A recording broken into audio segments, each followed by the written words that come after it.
जय श्री राधा रानी सरकार की, जय श्री कृष्ण भगवान की, जय श्री गौरी शंकर जी भगवान की, जय श्रावण मास महत्यम की, जय सदगुरुदेव श्री बंसी वाले महाराज की। श्रावण मास का परम पवित्र समय चल रहा है और इस श्रावण मास में भगवान शिव की भक्ति करने से भगवान की अनंत कृपा की प्राप्ति होती है। श्रावण मास में जो मनुष्य भगवान के चरणों का ध्यान रखते हुए भगवान की कथाओं को सुनते हैं, भगवान के नाम का जाप करते हैं, शिव मंदिर में जाकर प्रतिदिन भगवान शिव की पूजा अर्चना करते हैं, उन्हें भगवान की अनंत कृपा की प्राप्ति हो जाती है। और इसी श्रावण मास में श्रावण मास महत्यम की इन कथाओं को सुनने मात्र से जन्मों जन्मों के पाप नष्ट हो जाते हैं, मनोकामनाएं पूरी हो जाती हैं। तो श्रावण मास महत्यम के चौथे अध्याय की कथा इस प्रकार है। भगवान श्री शिव शंकर जी महाराज सनत कुमार जी से कहने लगे हैं, ये सनत कुमार जी, धारण पारण व्रत को अब मैं कहूंगा, उसे आप सुनो। पूर्व प्रतिपदा तिथि को पुण्याह वाचन करवाकर मेरी प्रसन्नता के लिए धारण पारण व्रत का संकल्प करे। एक दिन धारण, दूसरे दिन पारण करे। धारण में उपवास तथा पारण में भोजन विहित है। व्रत करने वाला प्राणी मास की समाप्ति में उद्यापन करे। प्रथम श्रावण मास की समाप्ति में कीर्तन पुण्याह वाचन करवाकर हे मानद, आचार्य और अन्य ब्राह्मणों का वरण करे। माता पार्वती और भगवान शिव की प्रतिमा को घट के ऊपर स्थापित कर रात्रि में भक्ति द्वारा अर्चन करे। रात्रि में पुराण का श्रवण कीर्तन आदि करे। सुबह को अग्नि रखकर हवन करे। त्र्यंबकम यजामहे, इस मंत्र से तिल और चावल की आहुति दे। वाम देवाय विद्महे महादेवाय धीमहि तन्नो रुद्र प्रचोदयात्, इससे घृत तथा चावल की आहुति देवें। षडक्षर मंत्र ओम नमः शिवाय से खीर की आहुति देवें। फिर पूर्णाहुति होम कर शेष कार्य समाप्त करे। ब्राह्मणों को भोजन करवाकर आचार्य का अर्चन करे। हे महाभाग, इस तरह व्रत को करने मात्र से ब्रह्म हत्या आदि पापों से भी मनुष्य मुक्त हो जाता है, इसमें संदेह नहीं है। हे मुनिवर, अब आदर पूर्वक श्रावण मास में उपवास की विधि सुनिए। स्त्री या पुरुष इस व्रत के लिए संयत आत्मा और जितेंद्रिय होकर प्रतिपदा तिथि को सुबह व्रत का संकल्प करे। अमावस्या के दिन लोक शंकर वृषध्वज भगवान शंकर का 16 उपचार से अर्चन करे। ब्राह्मणों का वस्त्र अलंकार आदि द्वारा पूजन करे। यथाशक्ति भोजन करवाकर प्रणाम कर विसर्जन करे। इस तरह मास उपवास का व्रत मुझे बहुत प्रीतिदायक है। 1 लाख संख्या वाली रुद्रवर्ती विधि करे। सादर रुई द्वारा निर्मित 11 बत्ती बनावे। मुझे प्रीति वाली वे बत्तियां रुद्रवर्ती नाम से कही जाती हैं। श्रावण मास के प्रथम दिन से विधि संकल्प करे। श्रावण मास के स्वामी, श्रावण मास के अधिदेवता, देवों के देव महादेव भगवान हैं। भक्ति से उन गौरीश भगवान की 1 लाख बत्ती से आरती करूंगा, ऐसा संकल्प कर रोज 1000 बत्ती द्वारा अर्चन करे।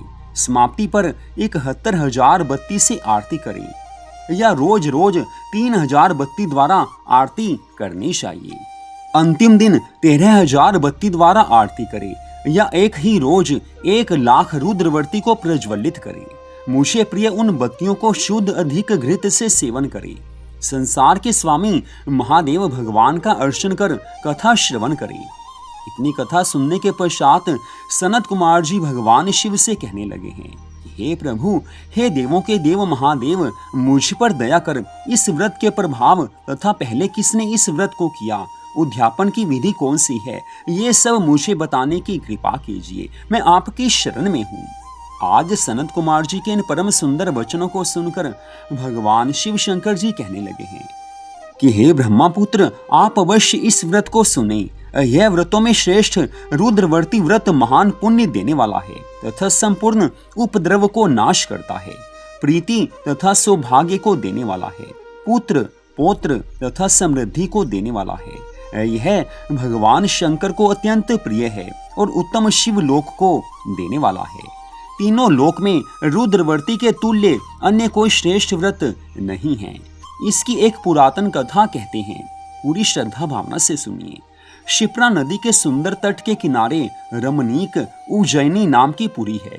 उस पुरी में सुगंधा नाम वाली बहुत सुंदरी वैश्या रहती थी। उस सुगंधा ने युवा पुरुषों तथा कई ब्राह्मणों के धर्म भ्रष्ट किए। बारंबार बहुत से राजा तथा राजकुमारों को नग्न किया, अर्थात उनसे भोग विलास किया। उनके भूषण आदि ग्रहण कर धिक्कार दे उस वैश्या ने उन्हें निकाल दिया। इस तरह उस सुगंधा नाम की वैश्या ने बहुत से प्राणियों को लूटा। उस वैश्या के शरीर की सुगंध 1 कोस तक सुगंधित होती रहती थी। पृथ्वी पर उसके रूप, लावण्य तथा कांति की बहुत अधिक ख्याति थी। नीच कार्य में रंभा आदि देवांगनाओं का अपमान करती थी, अर्थात उनसे भी वो श्रेष्ठ मानी जाती थी। अपने पैरों की चाल से पद पद पर हंसती तथा हंसों की चाल की हंसी उड़ाया करती थी। कौतुकवश किसी समय वह वैश्या भ्रकुटी तथा कटाक्षों से काम बाण को त्यागती हुई शिप्रा नदी पर गई। वहां उसने सब और ऋषि मुनियों से युक्त शिप्रा नदी को देखा।